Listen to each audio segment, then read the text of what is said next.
இங்க ஒரு அம்மா அவங்க பையனுக்கு பொண்ணு பார்க்க ஒரு 4 பொண்ணுங்களை செலக்ட் பண்ணி வச்சிருக்காங்க. இப்ப அந்த 4 பொண்ணுங்க கிட்ட இந்த பெரிய வால்ல யார் செட் ஆகுறீங்களோ அவங்க தான் என் மருமகன்னு சொல்றாங்க. இப்ப ஃபர்ஸ்ட் ஒரு பொண்ணு வரா, அவளுக்கு வந்து அப்பர் பாடி பெருசா இருக்கிறதுனால அவ டிஸ்குவாலிஃபை ஆயிடுறா. இப்ப செகண்டா வந்த பொண்ணு கொஞ்சம் ஈஸியாவே உள்ள வந்துடுறா. தேர்டா வந்த பொண்ணுக்கும் லார்ஜ் பேக் இருக்கிறதுனால அவளும் டிஸ்குவாலிஃபை ஆயிடுறா. ஃபோர்த்தா வந்த பொண்ணு கொஞ்சம் இன்னசென்ட்டான பொண்ணு, அவளுமே உள்ள ஈஸியா வந்துடுறா. இப்ப டிஸ்குவாலிஃபை ஆன அந்த 2 பொண்ணுங்களையுமே வெளியே போக சொல்லிட்டு செலக்ட் ஆன அந்த 2 பொண்ணுங்களுக்கு அவருடைய பையனை காமிக்கிறாங்க. அவங்களுடைய பையனும் ஹேண்டிகேப் இருந்தாலும் அவங்க 2 பேர்ல யார் என்னுடைய பையனை இம்ப்ரெஸ் பண்றாங்களோ அவங்க தான் என்னுடைய மருமகன்னு சொல்றாங்க. ஃபர்ஸ்ட் ஒரு பொண்ணு போயிட்டு பயங்கரமா இம்ப்ரெஸ் பண்ண ட்ரை பண்றா. ஆனா அந்த பையனுக்கு இந்த பொண்ணு சுத்தமா பிடிக்கவே இல்ல. செகண்டா வந்த பொண்ணு கொஞ்சம் இன்னசென்ட்டான பொண்ணு, அந்த பையனுக்குமே இந்த பொண்ணு இப்ப ரொம்பவே பிடிச்சு போயிருக்கு. ஆனா இவன் அதை சொல்லிக்கவே இல்ல. 9 மாசம் கழிச்சு அவங்க 2 பேரும் மறுபடியும் வராங்க.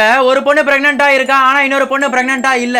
இப்ப அந்த பையனுடைய அம்மாவும் ஒரு பெண் எடுத்து அந்த பொண்ணுடைய வயித்திலேயே குத்துறாங்க. பார்த்தா அந்த பொண்ணு பலூனை தான் வயித்துல வச்சு எடுத்துட்டு வந்திருக்கா. அதை பார்த்து அந்த பையனும் சடனா அந்த சேர்ல இருந்து எழுந்து நிக்கிறான். அப்பதான் அந்த பையன் உண்மையா சொல்றான். யார் என்ன உண்மையா நேசிக்கிறாங்கன்னு சொல்லி பார்க்கதான் நான் இப்படி பண்ணேன்னு சொல்லிட்டு அந்த 2வது பொண்ணியை அவன் செலக்ட் பண்ணிடுறான்.